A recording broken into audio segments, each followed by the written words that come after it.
All right, good afternoon, everyone. I will turn it over to Anne to get us started. Hi, welcome. Thank you so much for joining us today. This is going to be a really interesting session. We did this a while back with NAM's CEO Roundtable, and we're pleased to provide this webinar for all nonprofits. And today, you'll hear from our friends at Category 1 Consulting, Sarah and Amy, on this Crisis Response Toolkit that they created just for nonprofits during the pandemic. We have done this at NAM, and you will be amazed at how helpful yet really simple this process is to follow. So without further ado, Sarah and Amy, take it away. All right, thanks, Anne. So I'll kick us off and then I'll hand it over to Amy about partway through. We're excited for all of you to be able to join us. I'll give it just a little bit of background. I want to say it's crazy to think that we've been dealing with this pandemic for about 4 months now. But as I think back to when things were just first hitting in March and April, I think probably more April, when we realized this is probably going to stick around longer than just a couple of weeks. We at C1C, Category 1 Consulting here in Omaha, Nebraska, had some conversations about we want to be able to do something that can help nonprofits. So if you're not familiar with us, like I said, we're a consulting firm here in Omaha, and our kind of mission is to help organizations maximize their effectiveness through research, analytics, and evidence-based practices. And so we've worked quite a bit with NAM, and we work a lot with different nonprofits across our community with the goal of being able to help nonprofits help others. And we had some initial conversations with NAM to say we would like to be able to do something that people will think is helpful, and we want to make sure that it's beneficial and that it's completely free, and that it's something that can really help people during this time. And so Anne and some of the other folks on her team said, well, we have a lot of surveys that are going out, a handful of other, documents that have been shared with people. And we want to make sure that whatever you do isn't just more information, but a tool that people can use to help them get through not only, this first month or second month, but maybe through the rest of 2020, because as we know, especially now, COVID-19 is having pretty significant and longer term effects on our community, especially our nonprofit community and the people that you serve. And so we went to the drawing board and kind of come up with what we're calling a Crisis Response Toolkit. That's a 100% completely free tool that we're providing to nonprofits that can help them to build out a plan for the rest of 2020 as they respond to COVID-19. And it's something that you can go in and update on a recurring basis. If you put together a plan in April or May and then you think we probably need to adjust some things with new information that's come out, you can get right back into that plan and make some updates and get a new plan. And so what we thought we could do today is kind of show you the different elements and how to implement the plan. And then we have another session in a couple of weeks where we'll show you how to turn your plan into action. So I'm going to go ahead and share my screen. Looks like it'll let me do that.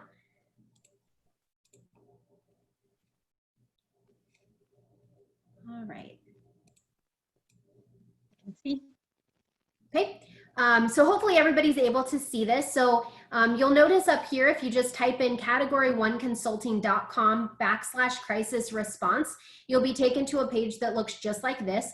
And we did that so that anybody can find it. If you're just talking to another colleague at another nonprofit and say, oh, you think this would be helpful, just go to category1consulting.com/crisis response and you are able to find that. I'm guessing somebody just plugged it into the chat because it looks like the chat highlighted, but that way nobody has to have this private link or anything to be able to figure out where to go to. And when you get here, there's a banner here that says that C1C built this toolkit to help nonprofits respond to COVID-19 throughout the remainder of 2020. And then there's buttons underneath here that provide more information and access to the actual tool. So there's 3 kind of pictures here that show what you'll access when you click the click here button. There's the actual planning tool. So once you're ready to start creating your plan, you would click here. I'll hold off just a second so we can go over the informational overview first, but you'll be able to access the planning tool, fill it out, and receive your personalized crisis response plan. The second one is an informational overview. It's just a 1-pager that provides an overview of the purpose, instructions, and framework of the tool. And then there's a set of frequently asked questions. So I'll go ahead and open up the informational overview and talk through a few pieces of this. And then Amy will be able to kind of click into the tool and show you how it works. So like we said, C1C developed this toolkit to help nonprofits respond to COVID-19 throughout the remainder of 2020. And the toolkit consists of two parts: the online planning tool that we'll click into in just a minute. And then once you submit your planning tool, you'll, within a matter of seconds, receive an email where you receive your personalized crisis response plan. And you'll see all of those pieces today. And the reason that we put this together was because we know that COVID-19 has had a significant impact on nonprofits. It's not only changed the need for services, and for some organizations, it's increased the need, and for others, it's made it difficult to provide those services. It's threatened staff and client safety due to exposure to COVID-19, potentially getting people sick or even worse. And it's also strained financial resources, whether that's revenue coming in that's had a limiting effect on that, or additional expenses needing to go out to either modify services or provide additional safety equipment to staff and clients. We also know that nonprofits have worked really hard to adjust their programs, practices, and processes over the last several months to put together an immediate response to the pandemic. And our goal with this is to provide a free resource that you can use throughout the rest of 2020 to build a customized as well as evidence-based response plan that can help you, like I said, through 2020, but even as you see the way that this tool is structured, hopefully it'll be even beyond and into 2021. So just a quick instruction on how to fill out the tool. You would go into, again, that website we were just at in order to complete the planning tool and receive your personalized response plan. And the tool uses the framework that's listed below that I'll go over in just a second to really help you identify the different planning items that you would need to consider and implement in order to respond to COVID-19 and build out a crisis response plan in light of the pandemic. It also helps you to schedule those planning items into one of the timeline categories illustrated below. And so, one thing we know is that there's a lot of work that needed to be done, that needs to be done in the future to respond completely to COVID-19.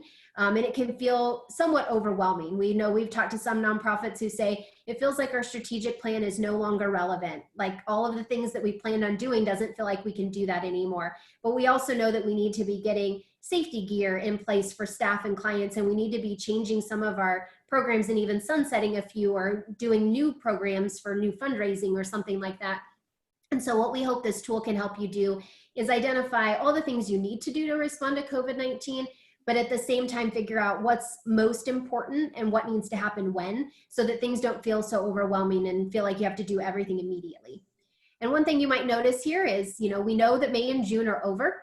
And so another thing about this tool is really you can log in at any point in time, even if we fast forward into October and you're like, oh, I wish I would have maybe structured things a little bit differently. You can always log back into the tool. So if you're filling it out, like I said, in July or August, you would simply not mark things as May or June. You might mark the things that you've already done into the done category, but you can leave May and June blank so that that tool is still completely, workable for you, even though you won't be marking anything in the May and June categories.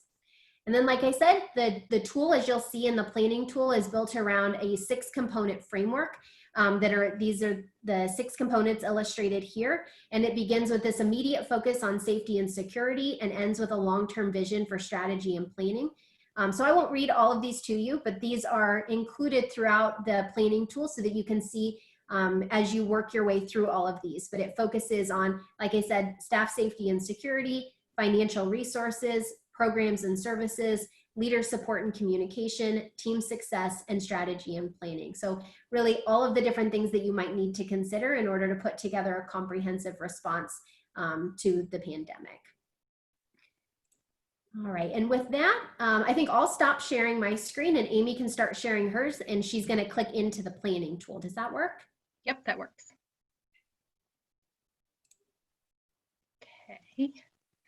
So I will go ahead, thanks Sarah, and share my screen, which will kind of get us back exactly where Sarah just left us off. One moment, trying to find share screen. There we go. Okay, so I should have that pulled up. Can you see my screen? Yep. Yes. Okay. Again, head nod. So as Sarah said, we're just back at category1consulting.com/crisis response. She just went over that informational overview. And now I'm going to start going through the planning tool for you, those of you that are kind of ready to get started. All you'll have to do is go out to this website, and then you can just click here, and this will direct you out to the tool. So as you can see, once I've clicked on that, I've been redirected kind of to the landing page here of what you'll see when you're first starting the crisis response planning tool. So kind of what we've really talked about so far, really what this tool will help with is help to plan some different really evidence-based items as it relates to really these 6 main key areas when it comes to really an effective response for, this is very geared towards COVID-19 specifically, but we really see this framework being applicable for a lot of different potential crises a nonprofit might face. And so as you work through the tool, it's important to kind of keep in mind that it's really based around this timeline. And as Sarah had mentioned, when we set this tool back up within May and June, we wanted it to be as flexible as possible for people that were completing that tool earlier versus people who might be completing a little bit later. So it's really based around this tool that allows you to, we like to think that it helps nonprofits to meet them where they're at in terms of their COVID-19 response. So really what we've done here, all of us at C1C, if you're not familiar with us, we have backgrounds in really effective organizational practices and what evidence-based strategies are when it comes to running organizations, whether that's in normal times or whether that's in times of crises like we're in right now. So what we've done then is across these 6 major categories you'll see on those following pages, really some specific action items that most nonprofit organizations should consider when developing an effective COVID-19 response. We do know that obviously every single nonprofit is different. So it's important to keep in mind that not all items are going to apply to all organizations, that the lists of the different tasks that we've come up with are not meant to be exhaustive of all response strategies. We've wanted to keep it relatively simple to, fit about 80% of the tasks most nonprofits are going to have to do, and then leave flexibility in there for those items that don't apply to certain organizations and leave some space where nonprofits can actually enter their own specific action items that maybe apply to them more specifically. And then of course we know that, as we mentioned, nonprofits have been working really hard to craft an effective response really since probably February, March and April. And so we know that some of these planning items would have been done for a lot of nonprofit organizations as well. And I think one thing we've seen as some of this data has started to come in is there has obviously been a huge focus on staff safety and security, as there should have been. And then people are starting to kind of prioritize maybe some of these other areas in some of the following months as we start to figure out the exact situation that we're sitting in. So knowing again that not all items will apply to all organizations, that again, these lists of tasks that we'll show on these following pages are not meant to be exhaustive, and that you may have completed some of these items already. What we've done is really kind of given you the ability in here then to flag the items that maybe aren't applicable to your organization, saying, nope, those aren't applicable to us, we won't need to do something like this, leaving room to be able to write in additional planning items that might be specific to your organization. And then for those items, those planning items that you've already completed, leaving some capability in there to really mark those as done. So after you've gone really through this, and as we've talked about so far, upon completing the tool, you'll be sent your free personalized response plan that really lays out those key action items as we've really talked about as it relates to really these different major timeline categories. As you do the tool, it's really important to remember that we at C1C will never share your planning tool entries or your personalized response plans with anyone other than you. All of that will remain completely confidential, and you can feel totally confident in that.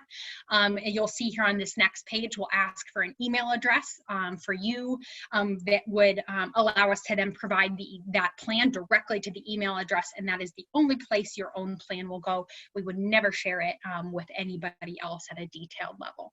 So that kind of first page just provides, again, the overall of the plan, a lot of what we've discussed so far.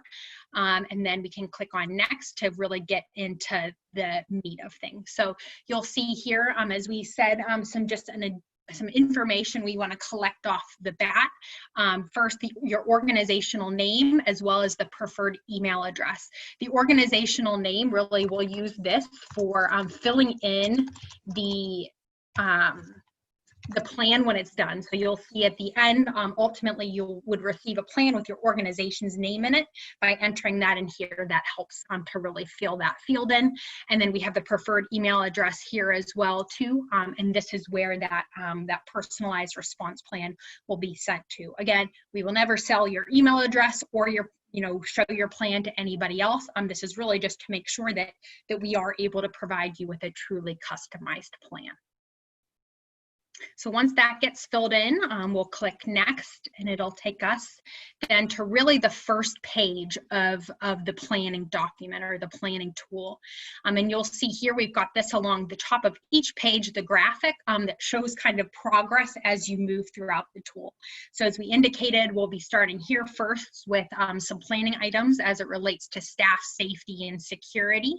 And what we can see here then is that what staff safety and security here is you're going to be really planning essential needs for workplace safety as well as job security for staff members, and really how those increased safety risks can pose some threats to staff's physical, mental, and financial stability.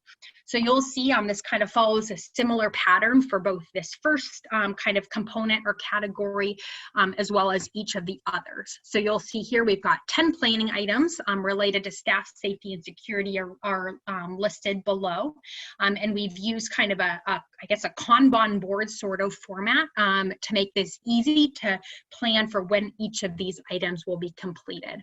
So what our instructions are really saying here is to take each of these categories, which you see here kind of on the left side, and take those and drag them into each of the timeline categories of when you would plan to begin the item. So some of these items might certainly stretch across multiple months.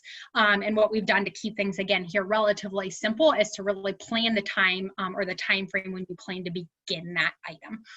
If you've already started an item but you haven't completed it, just really kind of put that into the timeline for the current month. Another thing to note is this can be done completely on a mobile device. It is a little bit different on a mobile device because that's not allowing the drag and drop option there so easily.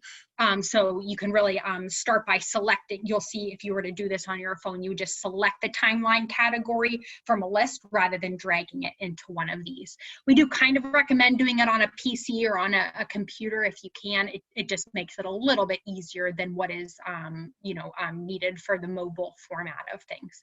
And we just recommend that as you go through this, being really realistic about what can be done immediately while really still handling that day-to-day work that's going on, no doubt, still in your organization, and maybe what makes sense to be rolled out a little bit later on. You'll see at the end of this having an opportunity to write in some specific organization items in the following section.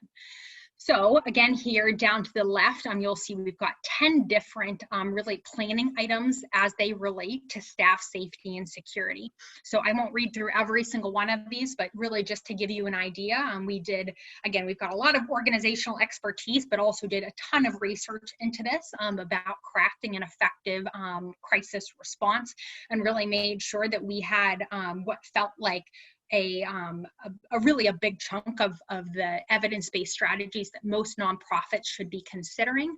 However, again, we'll leave a little bit of room for those times when your organization is a little unique and might have some additional items there. So first we have, as it relates to staff safety and security, assigning responsibilities for monitoring COVID-19 guidance. So things like looking at the CDC, our local health departments, OSHA, WHO, a lot of different, entities there offering that information. So that might be something that at this point, we decide we need to do that really early, sooner rather than later, and that gets easily drag and drop then into the July and August category. Then we might look and see, conduct a hazard or health risk assessment to gauge organizational risk of exposure. Maybe that's something that feels like we might want to wait a little bit on, and we drop that into the September or October category. Finding a way to acquire, distribute, and dispose of cleaning and safety supplies, maybe something again here sooner rather than later. Being ready to modify workplaces, schedules, or telecommuting policies to enable social distancing. This does feel like one a lot of organizations have already started to do, really out of necessity. So maybe that's something that's already been completed. So you'll kind of work through really each of these and drag and drop each of these major tasks, important tasks, into one of the timeline categories here. And you'll see I'll have a chance to go through the full report so you can really see how this comes out on the other end, and we believe it provides a really nice list that people can start to take some action on. So really, I'll just kind of drag and drop these, but you'll work through them as you figure out, when each one shouldn't be done. Maybe this one's NA. And then down below, you'll see this is where we've left some room to put in up to 3 organization-specific items for this. So what you would do is start by briefly typing in an additional item, 1 here per text box, and then really doing the same sort of process of this time just marking within the radial buttons about when that specific task would need to be completed. So we'll just put task 1, and maybe that's something here we need to do immediately and say July or August. We'll do task 2. This is one that we decide we can wait a little bit on, and task 3. You don't need to fill all of these out. You won't be required to fill all of them out as you go through, but maybe you've already done task 3 and that one's been completed. We also wanted to leave a little bit of space for not only those really tactical specific steps organizations need to take, but also to starting to get a sense of the degree of negative impact that COVID-19 has had in the past and will have in the future at your organization on, specifically in this case, staff safety and security. So we've just really kind of provided a 10-point scale from none at all at the 1 point to 10 severe. So you can start to kind of get a sense of where do we have maybe the across these 6 categories, where do we have the greatest priority, where have we seen the worst impact, and where might we see the impact going forward. And then down at the bottom, just kind of an opportunity, a little bit of open space for organizations to consider their past, current, and anticipated future state, and really kind of maybe starting to outline any future support that could be needed throughout the remainder of 2020. I think what our goal with this is not only to give nonprofits a really solid plan in enacting that throughout the course of 2020, but also being able to share what they have done and what they plan to be doing. So we really tried to set this up with a couple of different ways to capture this information so that if you're interested, this could be shared with partner organizations, funders, really kind of a communication tool to give, I think, a lot of confidence in your organization that you have a plan in place, that you've been able to really make progress toward that plan. And this open-ended box just provides really another way to document maybe some talking points as it relates to that. So that was staff safety and security, and I've talked about that in quite a bit of detail. So as soon as you would finish that that component, you can click next, and you'll see then it carries on then to financial resources here. And really going through the exact same process, these instructions are really the same across all 6 pages. The thing that's changing in each case is the different items that we would recommend nonprofits consider. In this case, when it comes to financial resources. So what we see first here is organizations should calculate their planned revenue, expenses, and cash flow by month, really for the rest of 2020 as well as going into 2021. Assess the stability of each of those revenue sources, look at new expenses that might be coming up. What are those minimum thresholds for those, for the cash your organization might need to have on hand? Looking at maybe forecasting the worst case and best case cash flow scenarios to identify those financial gaps. Really, again, some really evidence-based tasks that most nonprofits should really be thinking about. We would say really all the time, but maybe especially so in times of the COVID-19 crisis. So you'll see again 10 items here that you can simply kind of drag and drop into these different timeline categories. Another option to type in some additional items if you were to want to here. Again, your ratings on those items about the future in the past impact, as well as some open-ended as well. So again, I won't go through every single one of these. You'll be able to see the different items that we've put here. Maybe I'll just go through a few here for programs and services. So this is really starting to think about how does does the organization's offerings need to be adjusted in any sort of way to align with new client needs or new safety guidelines or the different resources that are now available. So getting into any potential changes needed for programs and services. And here just really starting to look at things like assessing any emerging and future client changes and different client needs, adjusting those, the programs and services that you offer to really align with safety protocols and reducing safety risks, identifying any programs that might need to be suspended because they can't currently be implemented, communicating those, really kind of, as we know, this pandemic continues to change, and our reactions and our response to that needs to change. And so we've got an item here about building an agile process for continually kind of making those updates as needed as the pandemic continues to influence our work. So those are a couple of those items there as it relates to programs and services. Again here, really those same kind of categories of questions to add your own, to do some ratings, and then to do some open-endeds. Next up is leadership, leader support and communication. So what we might look at here is scheduling regular leadership meetings to make program, staff, and strategic decisions. You know, we find organizations and organizational leadership are wanting to get together on a weekly, sometimes even more often basis to really make decisions for the organization. Building and executing a strategy for those regular updates, establishing a forum to ask questions. So this is really maybe some of those items that people think a little bit less about when it comes to responding to a crisis, but still really, really important to be communicating really consistently, and sometimes overly communicating with staff and the different programs and really all your different stakeholders in times of crisis. So again, here we've got our three bottom kind of types of questions. Then we get into team success, and what this one is about is referring to the strategies that can help staff conduct their work successfully.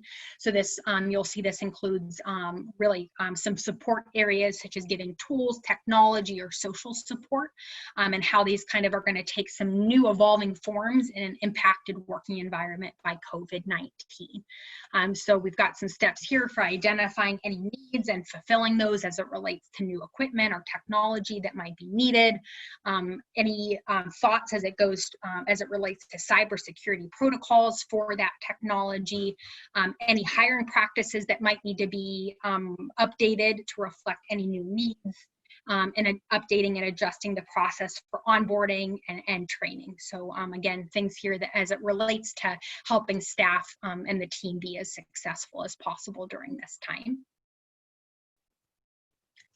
We click next, and we'll get to our last piece around strategy and planning. And what this is strategy and planning. This component refers to really the broader vision and goals for the organization going forward. The overall strategy, structure, and operations of the organization really need to be considered and might need to be revisited in order to respond to this changing landscape. So this is where we're getting a little more strategic and high level as organizations think about, okay, how is this really impacting my organization and our mission and our vision going forward? So we've got one here. The first one I'll mention is reevaluate and update the strat plan and see if there's any changes that are needed to the goals or metrics that you might have there. Really reflect on some of those organizational changes and think how well those have aligned with your organization's mission, vision, and values. Really kind of considering board member roles, see if there's any changes that are needed there as you go throughout the rest of 2020. You know, again, getting here at communication, if there's any needed changes to the cadence and logistics of board updates and meetings. Some people have said we've needed to put some protocols in place for emergency board meetings to make sure we can get everybody together when we need to make some really important and quick decisions. really quite a few things here as it relates to the strategy and planning piece thing going forward. And then our last one here, of course, is monitor and update the crisis response plan. We would recommend kind of going back in here even on a monthly basis throughout the rest of 2020 to really kind of see what progress has been made around these different planning items and really continue to update as you get farther along and probably as the COVID-19 landscape changes as well. And again, down here, our final 3 sections. Then we click next. And it brings us to a little kind of really a closing page that will help us to just get a little bit of information about your organization. We really just want to get an idea of the breadth of organizations that are using this tool, but again, keep in mind that everything will remain completely confidential. So we would love to know what state your nonprofit organization is headquartered in, and we've had the opportunity to share this even outside of Nebraska and kind of NAM's area. So that's been really nice, and we want to kind of see what is going across the sector where we're able to reach across the country. It's also just collecting a little bit of information about your nonprofit classification area, the size of your organization in terms of number of employees, as well as the annual budget. Again, none of this will be reported out in any sort of way. It's really kind of some information for us on the back end, just to have an idea of who is filling this crisis response plan out. So a little bit of kind of demographic-y sort of information I'll say there at the end before ultimately you click submit. And you'll be taken to a page that lets you know that your responses have been recorded and that you'll receive a copy of your personalized response plan at that email you provided really within 24 hours, but I would say I think it should actually show up within an hour's time, even if not minutes. So if you haven't received it at that point, do check out your junk or spam folders because it may be sitting within there. We also have our colleague Taylor Geringer's information here as well too, if you were to have any questions about the tool. She's a person you can reach out to, but of course, Sarah and I are here as well too if there's anything you'd like to reach out to us about. And then just a quick note too below about really the contents of this. We are offering it totally free to nonprofit organizations, but ask that it not be reproduced, replicated, or distributed without the permission of C1C. So that kind of gets us to that closing page. And I'll show you then what kind of the email looks like then that you will receive. I've got to stop sharing this and show you what the email looks like that you'll receive upon completion of the tool. I'll go ahead and share that. Okay. So this just shows really the email that you'll receive. I put my email address in there as I was kind of clicking through the tool through you all, and I already got that come through my email. But what you'll see here is really the email that you'll receive upon completion of the tool. So again, congratulations on creating your crisis response plan, and we've really provided this as a free resource. You'll see here that you can really further review and update your plan from here just by clicking on the link below. So this is going to provide you a link right back to your own personalized tool. If you do decide you want to update on a monthly basis or a little bit down the road, all you've got to do is get back to this email and it'll take you back to your specific tool. It'll start you back at the beginning of it, and you'll see just if you keep clicking next, all that info will still be filled in for you, and you can just change things, move things around as needed to update as much as possible. It's important then to know that you can't forward that link to others because they're going to be able to see and view and change your own responses. If you want to send somebody to it, all you've got to do is send them to our www.category1consulting.com/crisis-response, and they'll be able to start their own tool there. And again, we've got Taylor's information there if you have any questions throughout the course of it. So that's just the email, and then I'll click up here, which is the attachment for the crisis response plan. As you can see here, we've got an organization that we've kind of made up called Seize the Day, and we've kind of wanted to provide an example plan for a fictional organization so we can really protect that confidentiality for organizations, but still show groups like you what it is that you'll receive. So I think I've got to stop share once more and then click on this to be able to share it with you.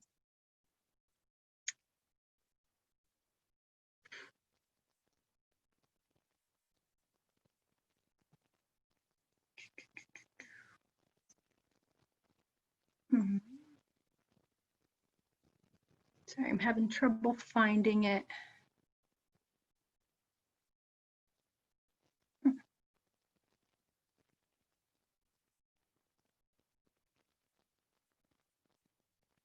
There we go, that might do it. Okay.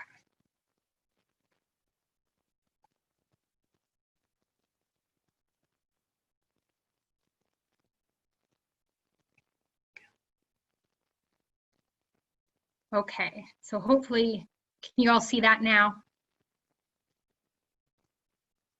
Sarah, can you view that? Yep. Okay, great. Okay, so this is the crisis response plan. So again, you would get that email to your email address. All you've got to do is click the attachment, and you'll see it has filled in the organization's name here along with the date. This example was created back in May, but it'll show the date that you actually completed the tool on and submitted that.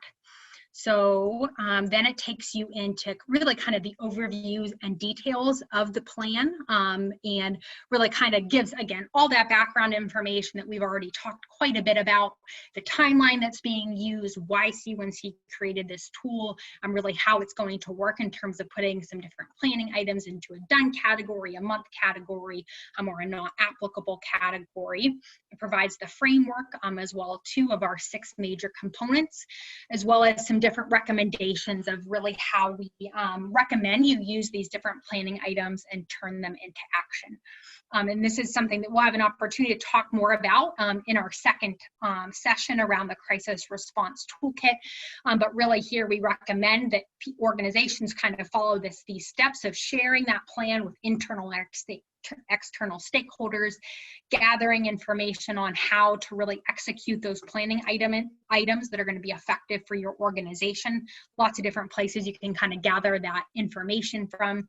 Moving into implement, so really kind of implementing those planning items specifically with that timeline that you sent. Supporting the people you serve and the staff you employ. We know that people are going to have been and will continue to be very impacted by this pandemic and need support more than ever. So we really just encourage and remind people to keep their people front of mind. And then of course monitoring. So we always want to make sure that you can always get back to that plan and track progress each month. And you can really go back out to that email to update your plan at any time. So that could just, again, gives that overview, and then you'll see then for each of these, then it goes into the 6 different areas. The first one here is staff safety and security. And you'll see then here, we've got each of the 10 items down, and then the specific month with an X of when it was kind of drag and drop into each of those different categories. And so you'll see that this really kind of gives you then a nice timeline for this specific area about when each item will be done. You'll see that we've got our crisis response planning items above, any organization specific ones you may have entered along with their timeline, that perception score from none to severe about how that was rated on a 10-point scale, and then a little bit of room then for those open-ended type questions. So again, we've really got this for each of the 6 areas. Here's the financial resources one, the programs and services area, the leader support and communication, team success, and then strategy and planning. And so there'll be 1 page per 6 of the different areas with really all the information you provided. And then really a summary at the end that is going to take all 6 of those areas and put it in together more of a timeline sort of format for you. So it's taken all of those items, and we had this report created specially for this so that we can make it as easy as possible for people to say, okay, we're in May and June, or we're in July and August. What is it that we want to really do in each of those time frames? So you can see here any items that were assigned to that May or June category, or maybe more accurately now here in July and August, that kind of got plopped into those different categories. These are colored according to the different areas that were identified above. So we've got our yellow, green, gray, blue, red, and then our lighter blue, and then the gray represents those organization specific items. You can see we've really got that on each of the following pages for each of those timeline categories until through the end of 2020. as well as the not applicable. So again, those items that might not be applicable to your organization, as well as those that have already been completed or done. So this is really where we see organizations being able to go to start to check, hopefully, these items off in accordance with the timeline that they sent. You could really update this or kind of track progress in a couple of ways. You could just print this document out and maybe check off the items as you complete them, or again, you could go back to your own personalized website, the plan within there, and continue to maybe just drag and drop items into done as you wrap those up. So that's the end of the report. And again, this is what you'll receive to your mailbox upon completion of the Crisis Response Planning tool. So that was the report, and I'll turn it over to Sarah to talk a little bit about kind of the frequently asked questions and the rest of the website. Yeah, so I'll go ahead and share my screen again, and let's see if that, here we go. All right, so then the last thing we wanted to talk through today is just the frequently asked questions. Again, these are out on the category1consulting.com/crisis response web page. But if you click here, it'll open up a one-pager that provides answers to what we thought would be the most frequently asked questions we're getting. And I think we haven't gotten too many questions. I'm hoping that that means that it's pretty intuitive to use. But we did want to be able to make sure that we're kind of proactively answering any questions. And so there's a question around what is it, which Amy has gone over as she kind of walked through the tool. Who should use it? So this tool was designed specifically for nonprofit organizations. You know, one of our values at C1C is to really try and give back to our community and do that through helping nonprofits maximize their effectiveness. And so as we identified all the different evidence-based planning items, we really kept nonprofits in mind and envisioned a variety of different nonprofits to make sure that they would be applicable to as many organizations as possible. If you are at another types of organization, like I still think this would be very relevant to foundations, but if you're at a corporation or a sole proprietorship and you're interested in using this, which probably isn't the case for the NAM training, but we have really said that it's intended to be used by anyone that would think it would be beneficial, and you just would want to kind of take the lens of making sure to move anything that doesn't feel applicable into that not applicable and use those organization specific items to add items that are specific to your organization or your organization type that you didn't see listed in the plan.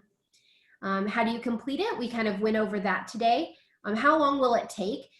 There's going to be variability. If you think about maybe sitting down to fill this out after you've really thought about a lot of these things, it won't take as much time as if you're sitting down with maybe probably remotely, but maybe with a team of people trying to come up with a new strategy moving forward. It might take a little bit longer. On average, we think it'll probably take about 25 minutes to complete. And you'll receive your personalized response plan really immediately after you submit it. If you don't get it in a matter of minutes, but we've really said like 24 hours, we encourage you to check your junk and spam folders as it might have gotten stuck there. And you can also always reach out to Taylor Geringer on our team to ask her if you're still not receiving it. What should you do when you receive your crisis response plan? Like Amy said, we've put in some really high level recommendations around sharing the plan out and how to implement it. And we'll also be conducting our second session 2 weeks from today, I believe, on the 27th, where we talk a little bit in more detail around how to turn your plan into action. Amy mentioned a couple different ways that you can track your progress. You really could, if you're a printer and you like to print things out, you can print your plan and really check things off as you do them. If you're more of a person who doesn't like to print things so much, you really could update using the PDF notes feature. You can also, like Amy said, go back into the tool anytime you'd like and move things into the done column or move things around. And the second you click submit again, you'll receive a new updated response plan with the new date at the top of it. And so you'll have everything in there that you need, and you can do that really as often as you would like. If you can't find a copy of really anything, if you're looking for your link or your crisis response plan, like I said, you can go right back in and refill it out. You can use the link to get your plan. You just click right through to submit. And if you can't find any of the stuff that you're looking for, you can always email Taylor. Will the information be shared with anyone else? No.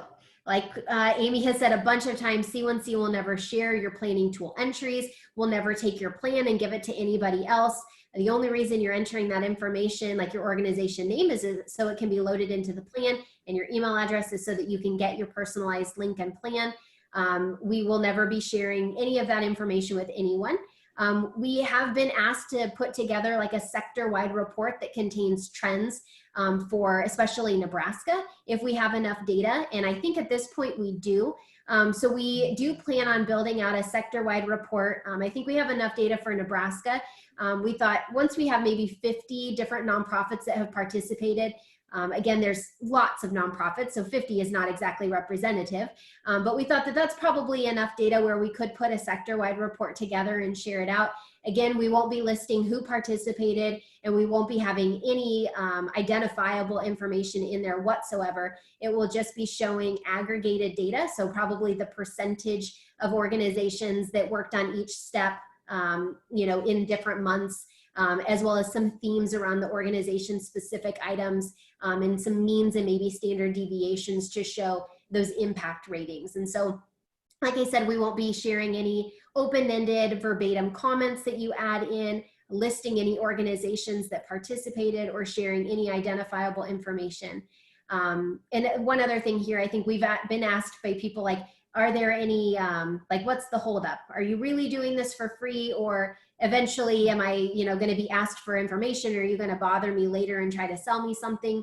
No, this really is just, our team of people at C1C we work a lot with nonprofits, and throughout the months of March and April, through our own conversations with our clients, know that organizations, a lot are struggling during this time. And so we wanted to try to provide a completely free resource that we thought would be helpful. And that's really all that we're doing. So there's no catches or anything like that. We won't bother you in the future. We really just hope that it's a tool that can be beneficial to organizations.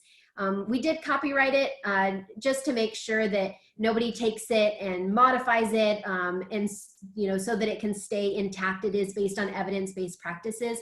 So like Amy said, we just ask that people don't reproduce it or replicate it without kind of talking to us first. So that's all of the frequently asked questions. And with that, we'll kind of open it up to questions. I've been trying to respond to a few in the chat panel here. But if there's extra questions, feel free to either add them to the chat or I don't know how it works when there's panelists and attendees. So ask however you can and we'll answer them. Yes, feel free to just keep sending them in the chat. I think, Sarah, you've gotten everything I've seen so far come through. And just kind of logistics reminder, we will be doing a follow-up session to this on July 27th at 9 a.m. So I will send everyone the link for that. And if you know anyone who missed this session, they're still welcome to join us for that. We'll have this recording available so they can review this first. So that will be more in Zoom meetings. So it'll be a little more interactive. You can ask questions a little easier. We just wanted to make sure this recording was available for everyone to see after. That's why we're using webinar today. So keep sending your questions in, and Sarah and Amy will be happy to answer them. And while we wait for more questions to come in, just a couple of things that I wanted to add. So NAM has a pretty, by now it's an extensive partnership with Category 1 Consulting, with C1C. We first were introduced to them when they did our organizational evaluation, which was really comprehensive. It was a 2-year process. They've helped us for the last 2 years with the salary and benefit report. So for those of you who have participated and purchased the report, you'll notice both more ease of filling it out and cleaner formats when you get the report itself. As I don't know about you, but I'm about ready to start digging it out and getting ready for my 2021 budget. And then they've also helped us with our economic impact report. So while NAM, we don't technically vet business partners, these are definitely a trusted business partner of NAM. So wanted to share that. Also just wanted to let you know, if you're part of a national, or if you have part of a national organizations and there's chapters in other communities, this tool is for them as well. Sarah and Amy did a webinar very similar to this with the National Council of Nonprofits. And so, if there's a Boys and Girls Club in Akron that you want to partner and share it with, or anybody else, I see Judy's on here, anybody else in your community foundation network, feel free. I think it'd be a great tool for them to connect with their grantees. So I'll tap dance here just another minute or two in case any other questions come in. Lots of good stuff going on this week at NAM. We have a CEO roundtable on Thursday. We are doing also, I believe, on Wednesday afternoon, a webinar with our partners in Montana that will be recorded with some toolkits all on what's next, scenario planning, those types of things.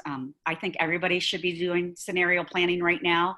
What happens if we don't get a grant? What happens if we don't get program revenue? Have the hard conversations now, so you may not have to have them. So you'll be prepared if you have to have them later. And check out the NAM training calendar. I'm starting to say it's like Marshall's. Selections are changing daily. There's always new people, putting up different trainings and those types of things. So Abby, I don't see anything else that has come through. I haven't seen anything else either. Again, feel free to, I sent everyone the email today, so feel free to send me emails if you have questions and I can connect you with the C1C team. And then we will have that more interactive discussion after you've dug into your report and see how you can use it on the 27th. Great. Well, please join me in thanking Sarah and Amy. Give them a round of applause here. I think this is just a great tool for us. It's going to be really helpful. I know how I've used it at NAM is I filled it out myself, took everything that had been rolling around in my head. This was helpful. And then my next step is to sit down with my direct reports, the director's team, and say, let's go through this. Does this make sense to you? What did I do? What makes sense? What do you think I should change? And then continuously use it as a tool like, okay, we can check this off the list, or we didn't anticipate this. So it's not a one and done. It's really going to be an ongoing tool that we'll be using during this ongoing crisis or crises. There's 3 of them at least right now going on. Okay, well with that, I would say take these 8 minutes that you have back in your life, get up, stretch, walk your dog, and we'll see you all soon. Thanks. Thank you. Thank you. Bye.